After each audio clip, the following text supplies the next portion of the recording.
Good morning, I'm Eva Pilgrim in for Diana Macedo. Thanks for streaming with us. In today's update, a new study finds that the Pfizer and Moderna vaccines could offer significant protection that could last years. The study, published in the journal Nature, showed that mRNA vaccines like Pfizer and Moderna produced high levels of neutralizing antibodies and those important B cells, which help support the immune system. But instead of peaking after a week or two, researchers found nearly 4 months later there was still a strong immune response, essentially training the body long-term to fight off infection. It comes amid concerns about the highly contagious Delta variant, which is now confirmed in 49 states. Wildfires are exploding out west, forcing residents to evacuate. 6 states are on alert from Montana to California. The extreme heat, high winds, and ongoing drought are fueling flames. Meanwhile, Portland smashed the record for its all-time hottest temperature for the 3rd day in a row when it hit 115 yesterday afternoon. And Seattle reached 106 degrees, breaking its record of 104. This coming weekend is expected to be the busiest for travel since the pandemic hit. According to AAA, more than 47 million people expected to hit the roads and skies for the holiday weekend, potentially making it the second highest 4th of July travel volume on record, regardless of the pandemic. Now, people hoping to fly may be in for a headache. American Airlines is canceling dozens of flights per day because of a major pilot shortage, and Southwest has canceled hundreds in the last week, blaming weather and IT issues. On the roads, major metro areas in America could see nearly double the drive time delays. I-95 in Boston could see a 330% spike in traffic. The worst of it all begins Thursday afternoon.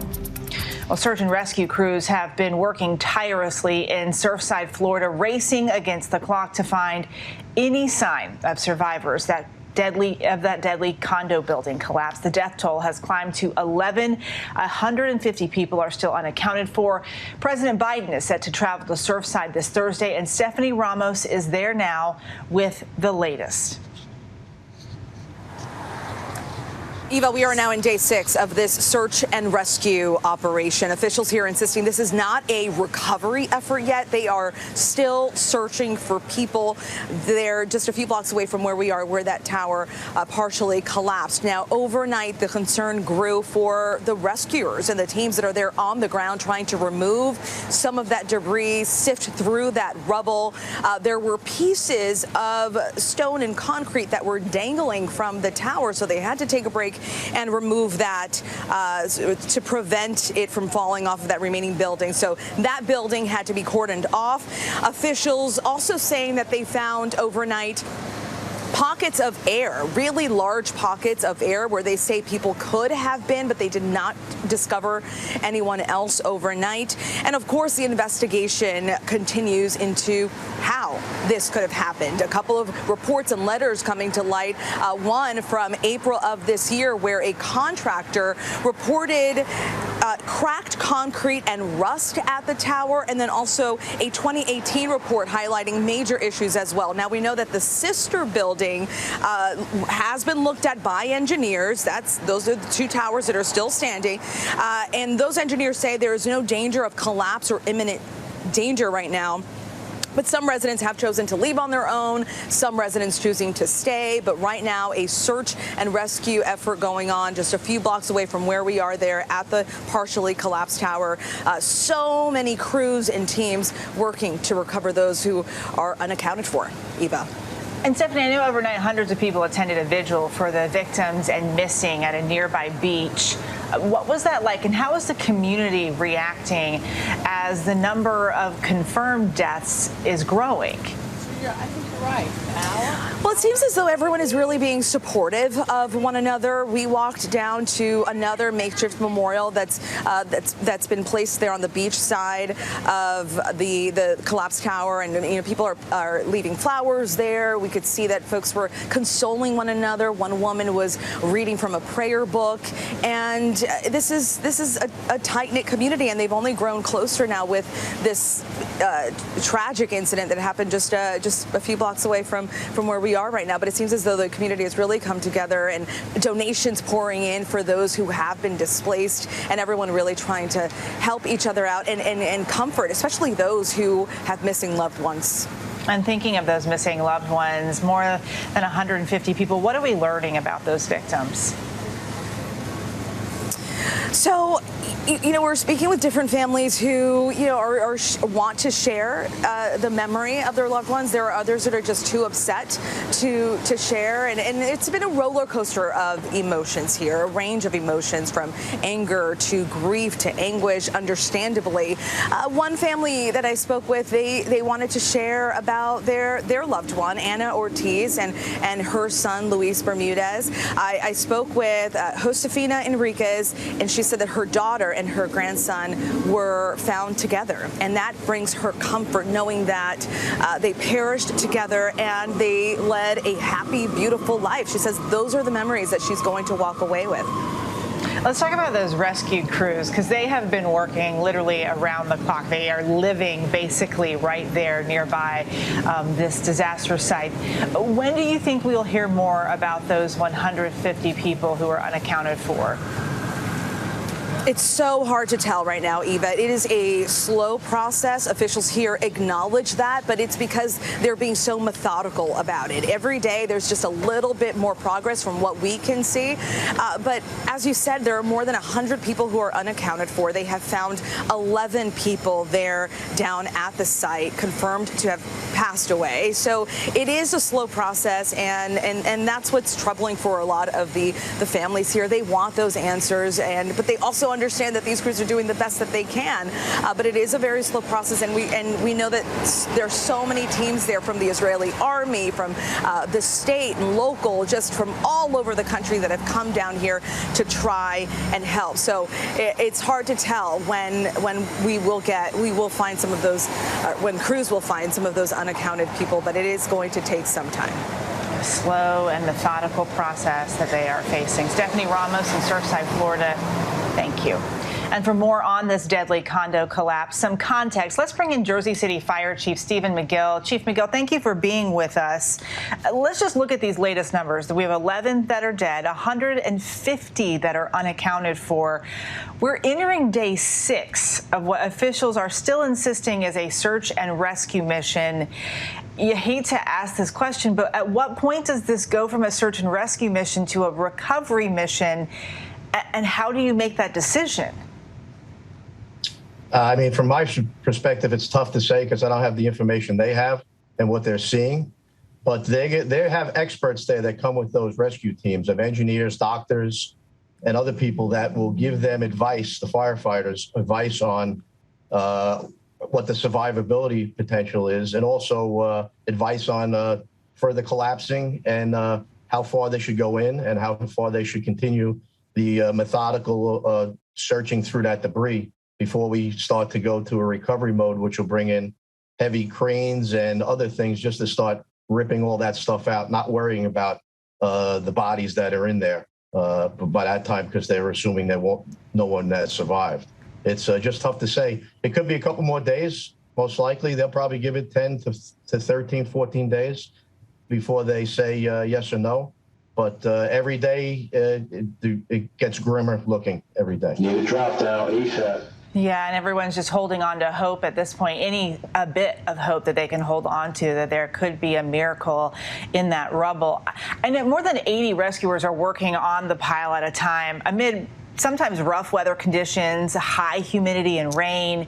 How do the rescuers stay safe while combing through that wreckage?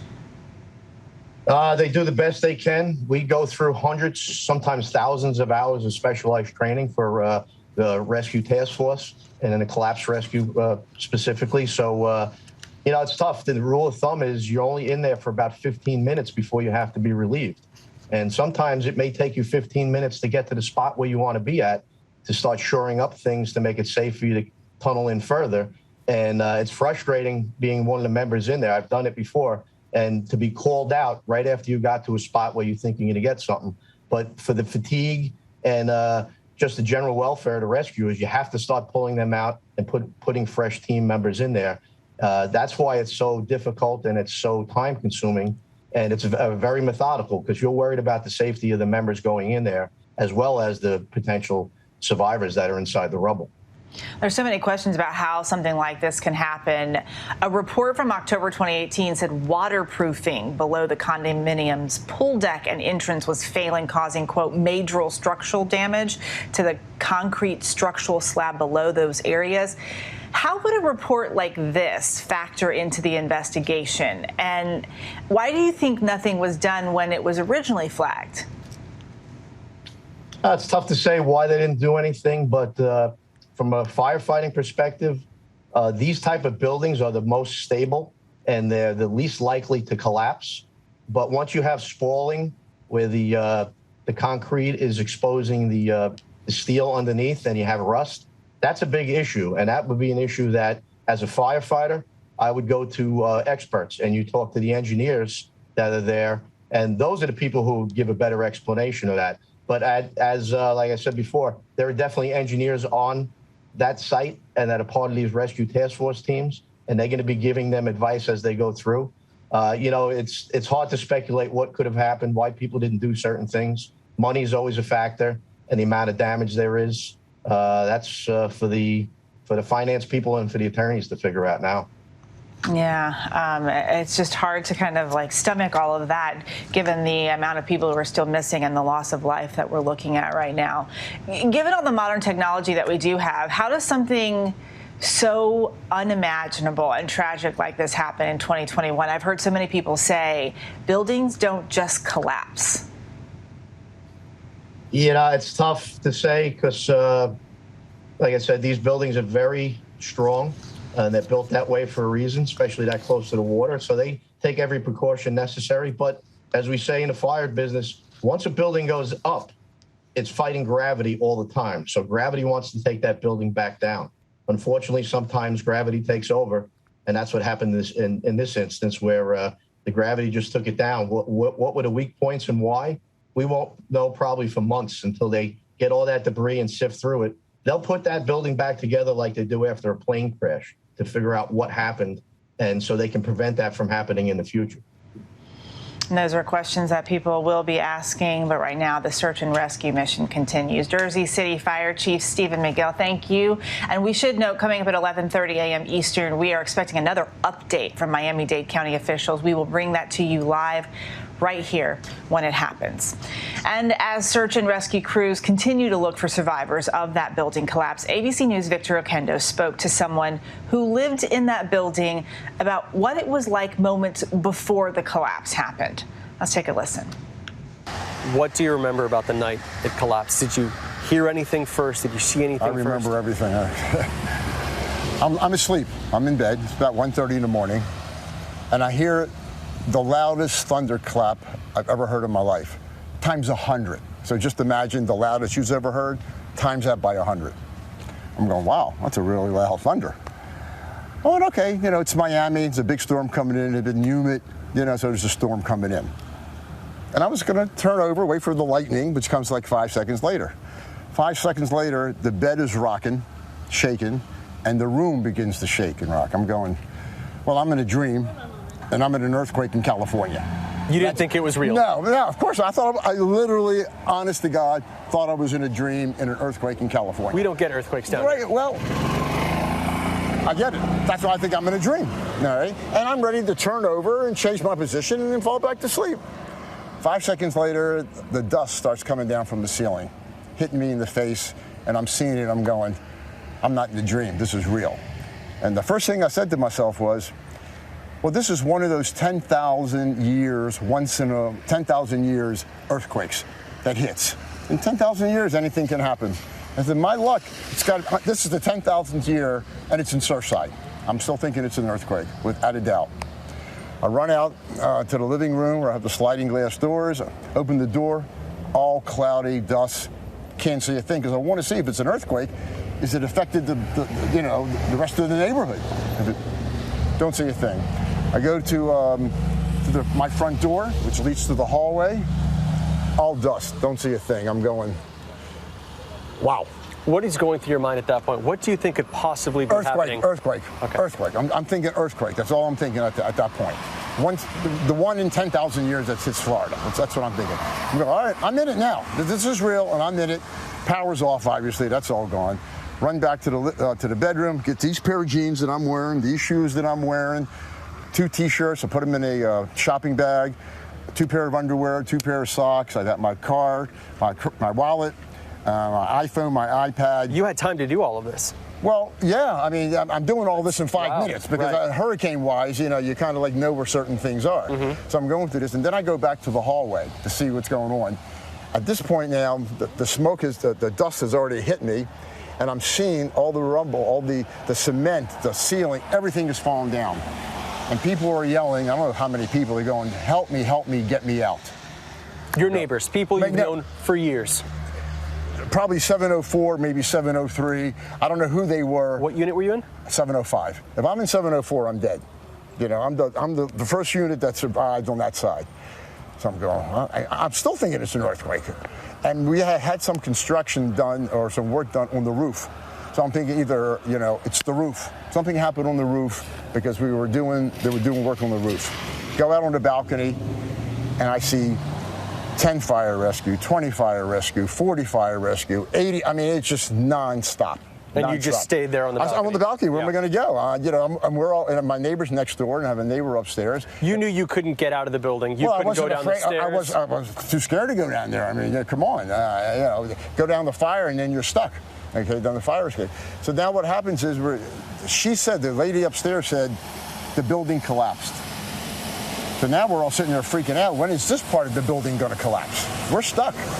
We're stuck. Fire department comes with, I think it's called a cherry picker. There's ladders that go up and down. And they say, we're going to come get you. We're going to come get you. But you got to evacuate. You got to evacuate. And we're up there. We're waiting an hour, hour and a half until they get up there. I mean, because they're taking people from the 3rd floor, the 4th floor, the 5th floor. Finally get up on the 7th floor. They pull me in. It's not that easy to get into. You got railings. And you got to go like that. And they got to pull you in. They got in there. We rescued another 3 or 4 people. At the same time? At the same time. So I'm with 3 or 4 other people. And they took us downstairs and they checked in. And, you know, the people that were rescued, her daughter or somebody came and took me to where I was staying for the night. It was, I don't even know how to explain it. Surreal doesn't begin, it's not the right adjective. It's above surreal. It's above surreal. It really is. Our thanks to Victor Okendo for that interview, one of the survivors of the building crash. Up next, we have a closer look at a small dance theater in Harlem that shattered stereotypes about who could and who couldn't perform. 50 years later, the founders traced their journey from the heights of the civil rights movement through the pandemic and beyond. We'll be right back.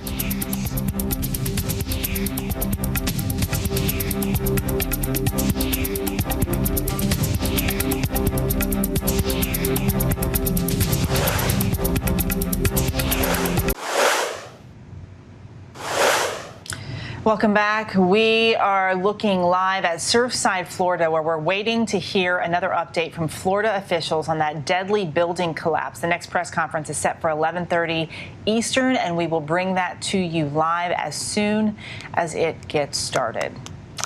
Well, at the height of the civil rights movement in the 60s, when a small dance theater in Harlem was formed, a humble haven for budding ballerinas of color later went on to make history, showing the world that dance as artistic resistance can be a powerful agent of change.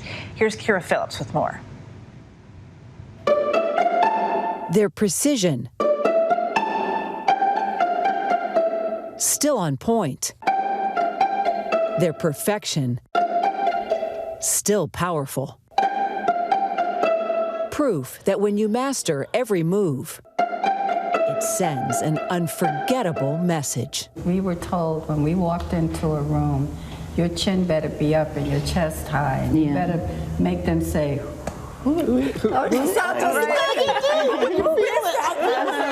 Hello, I'm Arthur Mitchell. A sense of pride. And welcome to the Dance Theater of Harlem. Mentor and ballet master Arthur Mitchell would show the world the traditionally white, aristocratic art form of ballet was about to have every stereotype shattered. First, they tried to say, well, their bodies, they can't do it because they have big butts and thick thighs, and the women are but.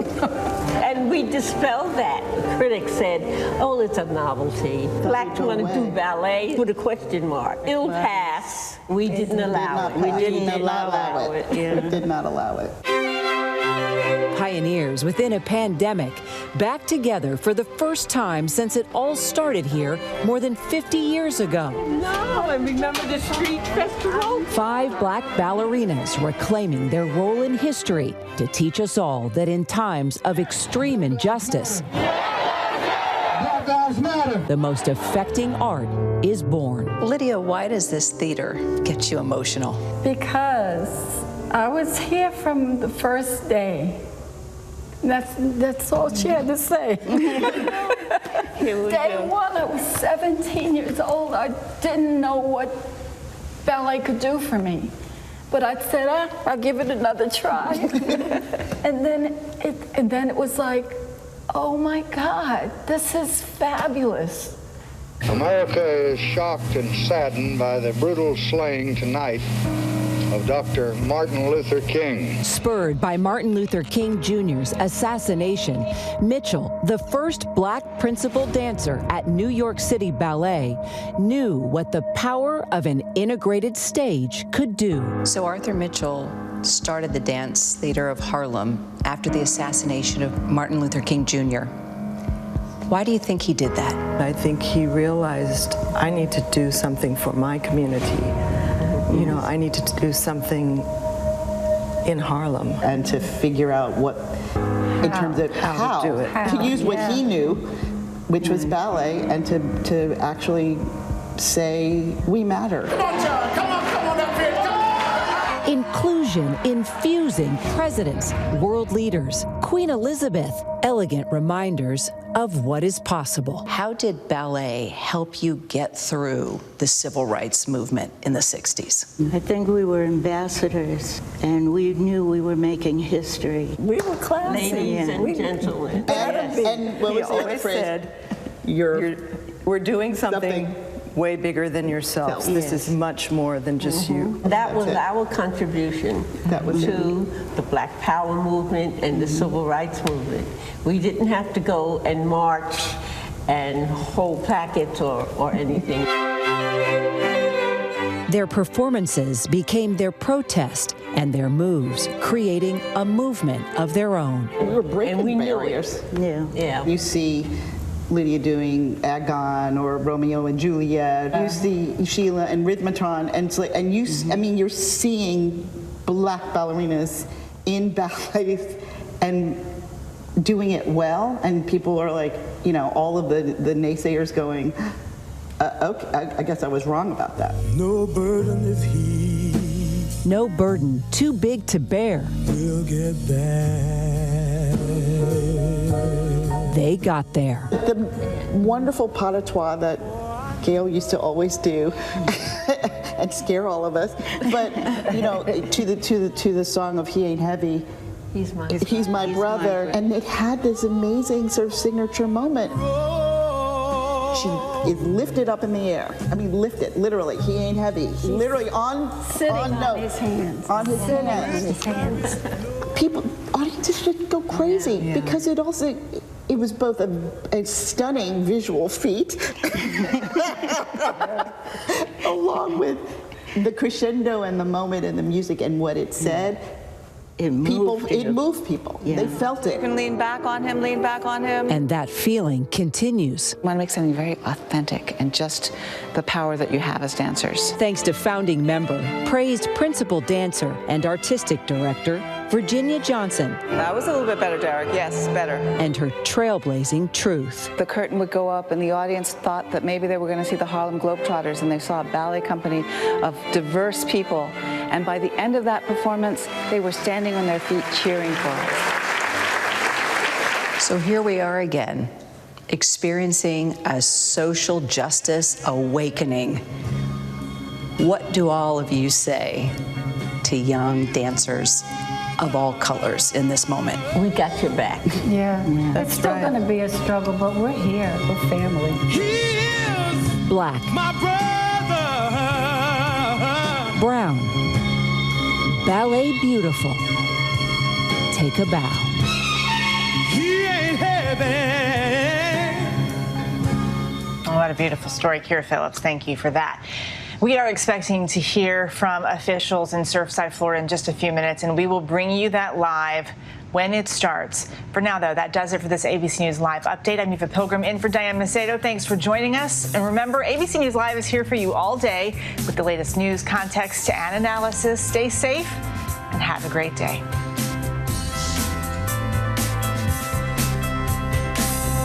Good evening. The judge threw the book at him. And when Bernard Madoff's sentence was handed down this morning, onlookers in the courtroom cheered. He bilked his victims out of billions of dollars. His 150-year sentence virtually ensures he will spend the rest of his life in jail. The judge said a message had to be sent.